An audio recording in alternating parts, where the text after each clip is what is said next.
तपाईको भिनाजु हो बालेन? भिनाजु। तर भिनाजु मन परेन है मलाई तिम्रो पारा यार। सबिना काफले चिना होला। म काफले हो, प्रदीप काफले।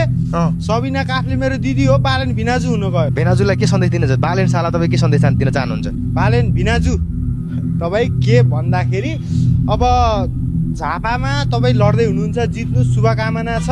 तर प्रधानमन्त्री हुन तपाईँको अलिकति लेभल पुगेको छैन। त्यो प्रधानमन्त्रीको कुर्सीमा गएर बसेर काम गर्न सक्ने क्षमता तपाईँमा अहिलेलाई छैन। तपाईँसँग राष्ट्रिय राजनीतिको अनुभव छैन। राष्ट्रिय राजनीतिको अनुभव हुनु पर्यो नि त।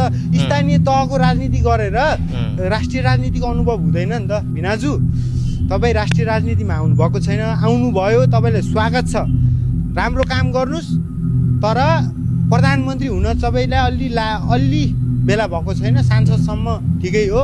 महानगर नि हाँक्नु भएकै हो, नहाँकेको नि भन्न मिल्दैन। खोला सफा गर्छु भन्नुभयो, खै खोला नालाको मुख फेरिएको नि देख्न पाइएन। 84 को चुनाव 82 मा गराउनु भयो, त्यसको लागि धन्यवाद। होइन अब अरू त के भन्ने हो र। 84 को चुनाव 82 मा गराएर आफू प्रधानमन्त्री हुन त खोज्या होला नि।